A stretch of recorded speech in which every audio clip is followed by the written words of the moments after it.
देखिए आज आपको आड़ू और सेब के बारे में कॉम्बिनेशन में अगर आप खेती करना चाहते हैं, बागवानी करना चाहते हैं तो कितने अच्छे कितने शानदार पौधे आपके सामने तैयार होते हैं। दोनों के कॉम्बिनेशन से आप एक बहुत अच्छी इनकम अर्न कर सकते हैं। इस चीज की मैं गारंटी देता हूं और सारी जानकारी इनके बारे में आज आपको दी जाएगी। किसान भाइयों Ram Ram, Rana gold apple channel पे आप सभी का स्वागत है। Lovely nursery Rana apple farm से बोल रहा हूँ, जीटी रोड करनाल से। मैं विशेष करके आपके सामने लेके आया हूँ एक तो एप्पल की वैरायटी, जिसमें कि दो वैरायटी है, अन्ना और डोरसेट गोल्डन, और दूसरा हमारे पास आड़ू की वैरायटी। देखिए कितनी हाइट के, कितने शानदार पौधे अच्छी हाइट के तैयार हैं।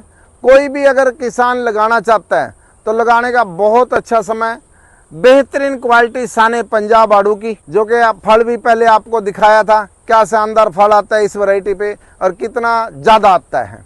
और इसी तरह एप्पल की वैरायटी अन्ना और डोरसेट गोल्डन, दोनों एक दूसरे की पूरक हैं। क्रॉस पॉलिनेशन के लिए दोनों ही मिक्स करके लगाई जाती हैं और अच्छे से अच्छा फल आपको मिलेगा। इतनी अच्छी बड़ी थैली के अंदर जब पौधा होगा ना तो उसकी ग्रोथ भी बहुत अच्छी होगी। गारंटी देता हूं, अगर अब आप आड़ू लगाते हैं तो इस मार्च में चाहे 10 ही आड़ू आएंगे जरूर। हमारे पौधों की ग्रोथ के अनुसार मुझे पूरा विश्वास है, क्योंकि आड़ू जल्दी ही फल देना शुरू कर देता है और अगले साल तो 10 किलो 15 किलो कम से कम आड़ू आएगा एक साल बाद। अब बरसात में अगर लगाते हैं तो मार्च में इस पे आड़ू जरूर आएगा। सेब पे ये अभी 3 साल बाद फल आता है, 3 साल तक इस पे फूल आता रहेगा, झड़ता रहेगा।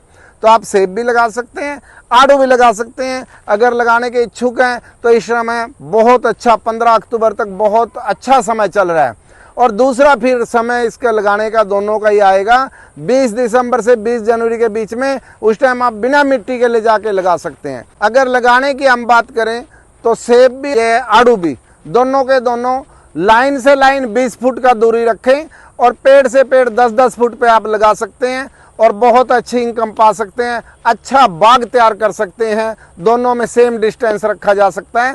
तो मिक्स लगाना चाहे मिक्स भी लगा सकते हैं। अगर क्लियर एक ही वैरायटी का पेड़ लगाना चाहें तो एक का भी लगा सकते हैं। बट ये भी सेब के अंदर दोनों वैरायटी मिक्स लगानी पड़ेंगी आपको, अन्ना भी और डोरसेट गोल्डन भी। कोई किसान अगर लगाना चाहता है ना मिक्स, तो दोनों वैरायटी लगा सकते हैं कि दोनों की नेचर एक जैसी है। एक ही टाइम में डोरमेंसी में जाते हैं और एक ही टाइम में इन पे फल आता है। सिर्फ फर्क इतना है कि आड़ू पे फल पहले पक जाता है, सेब पे बाद में पकता है। तो दोनों की मिक्स फार्मिंग भी आप करके अच्छा पैसा कमा सकते हैं, अच्छा बाग तैयार कर सकते हैं। इस बात की मैं गारंटी देता हूं। और समय समय पे इनमें क्या करना है वो मैं वीडियो के द्वारा आपको बताता रहता हूं, गाइड भी करता रहता हूं और वो करता रहूंगा। मैं ये कहना चाह रहा हूं, आपको स्पेशली बताना चाह रहा हूं कि दोनों का मिक्स बाग क्यों लगाना चाहिए, क्योंकि दोनों की नेचर तो एक जैसी है बट इनका सारा प्रोसेस भी एक जैसा है। कटिंग का भी टाइम एक जैसा है। जब आप सेब काटेंगे तभी आड़ू कटेगा। जब इसमें खाद जो खाद भी डलते हैं तो दोनों में एक जैसे ही डलते हैं। एक ही तरह की प्रोसेसिंग है, एक ही तरह की फार्मिंग है। तो दोनों मिक्स बाग लगा करके अच्छी इनकम मेरे किसान भाई पा सकते हैं। इस बात की मैं गारंटी देता हूं। धन्यवाद। जय हिंद।